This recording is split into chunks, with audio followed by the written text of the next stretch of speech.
les ombres du dépeceur de Mons. Une énigme sanglante dans la nuit boréenne.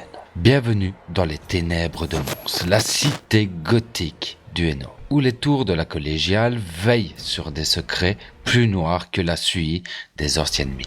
Ici, entre la haine et la trouille, ces rivières au nom maudit qui serpentent comme des veines ouvertes. Un fantôme a traqué 5 âmes fragiles. Il y a près de 30 ans. Pas un monstre de film d'horreur, mais un prédateur réel, méthodique, dont les lames ont coupé la chair avec une précision chirurgicale. 5 femmes disparues dans l'ombre du quartier de la gare, leurs corps hachés en 37 morceaux, jetés comme des déchets dans des sacs poubelles gris. L'affaire née en 1997 reste un cold case béant, un abîme judiciaire qui hante encore la Belgique. En 2025, à 2 ans de la prescription, une nouvelle piste vacille dans le brouillard. Mais qui est-il? Un boucher local, un médecin fou ou un spectre qui a su effacer ses traces? Installez-vous, éteignez vos lumières. Cette nuit, nous plongerons dans l'enfer de Mons. Et rappelez-vous, dans les rues de cette ville, les murs ont des oreilles et les os ont des souvenirs.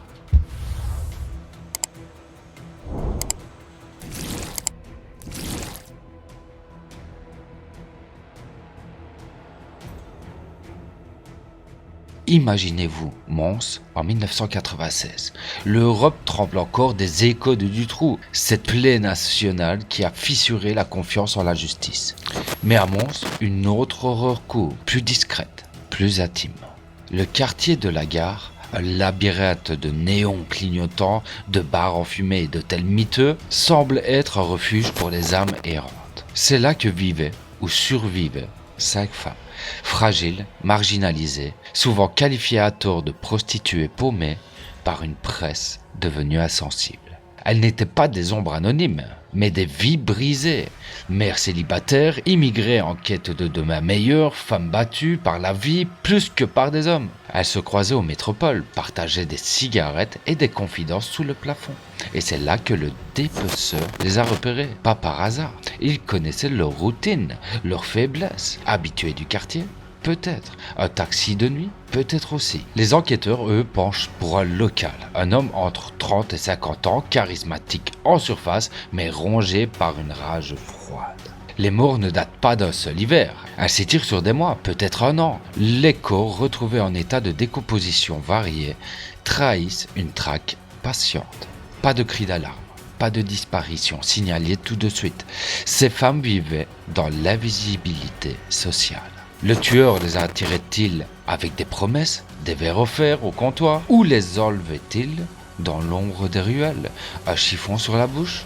On ne sait pas. Mais ces coupes, ces coupes, précises, nettes, comme celles d'un abatteur ou d'un chirurgien, oscillées aux articulations, chair séparée sans gaspillage, pas de traces d'armes à feu, malgré des rumeurs sur un suspect passionné d'armes. Étranglé, empoisonné, le mystère persiste, car aucun tronc complet n'a été retrouvé, juste des fragments flottant dans la haine, comme des feuilles mortes. Samedi 22 mars 1997, une pluie fine trempe les pavés d'un faubourg ouvrier de Mons. Olivier Motte, policier à cheval, patrouille le long d'un fossé boueux sous un pont. Son cheval s'agite. Un chat errant fouille quelque chose étrange au bord de l'eau. Motte descend, approche, et son monde bascule. Une main pâle, ensanglantée, émerge d'un sac poubelle noir. À l'intérieur, un avant-bras coupé, sectionné, des doigts crispés comme en forme d'une prière. L'air empeste la chair putride. La police boucle le secteur et là, l'horreur s'emballe. 9 sacs supplémentaires, alignés comme une moisson macabre. Des jambes tronquées, des bustes mutilés, des têtes aux yeux vitreux. Au total, 10 sacs ce jour-là, marqués de l'inscription Knock East, une station balnéaire flamande. Mais en réalité, ces sacs faisaient partie d'un lot défectueux vendu à prix cassé dans une solderie montoise de la rue des Capucins.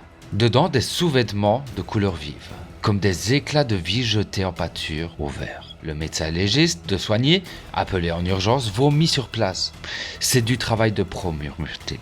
Les parties du corps montrent des stades de décomposition différentes. Certaines fraîches, d'autres remplies de moisissures. Les morts, eux, remontent peut-être à l'hiver 1996, ou bien peut-être encore avant. 2 jours plus tard, le 25 mars, au chemin de l'inquiétude, qui est un nom prophétique, n'est-ce pas?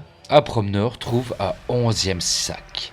Un buste de femme, la peau blême sous la boue. Puis, les découvertes s'enchaînent, comme une litanie funèbre. Tout ça le long de la Trouille, ou encore près du bois du Casier. Ce site maudit des martyrs de la mine, dans la haine à Jemap, où l'eau charrie encore l'odeur du charbon. 37 morceaux au total dispersés sur 20 km.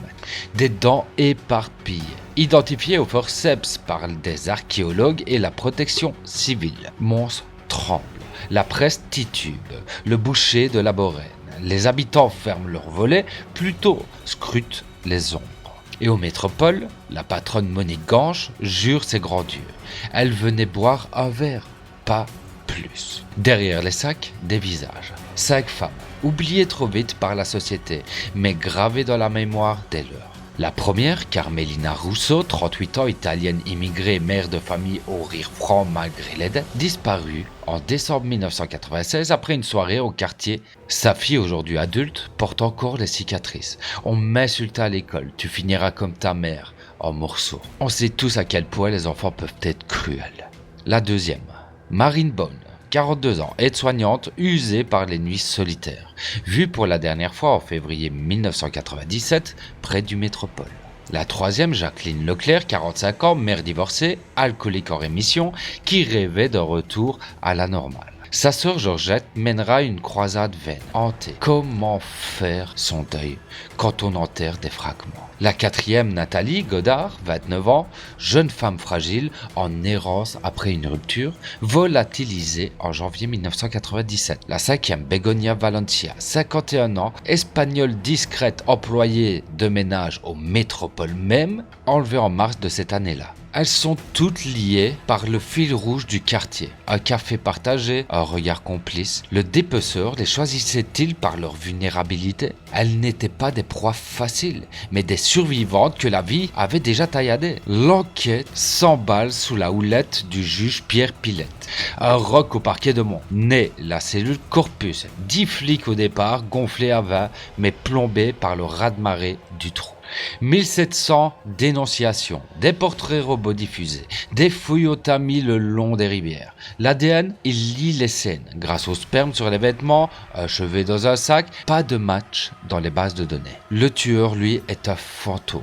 Suspect, la patronne du Métropole, interrogée, blanchie. Le docteur Jacques-Antoine, médecin de Bossu, arrêté en 2010 pour agression, mais écarté. Ces lettres anonymes mentionnent des armes, or aucune victime n'a été abattue.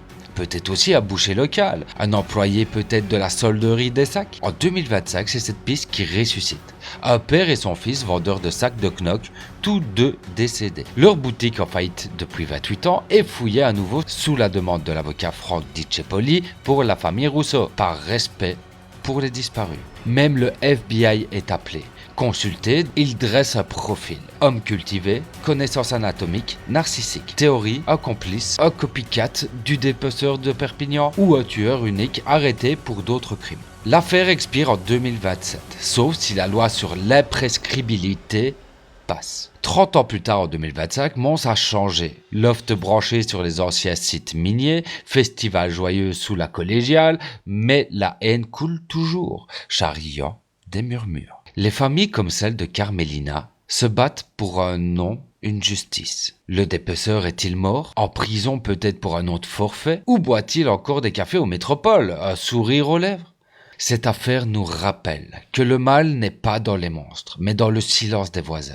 Si vous avez vu quelque chose, entendu quelque chose, parlez, dénoncez. Pour ces 5 femmes, jetées en pâture, mais pas oubliées. Abonnez-vous pour plus d'énigmes sombres, likez si l'ombre vous glace et éteignez la lumière. On ne sait jamais qui regarde. Fin d'histoire.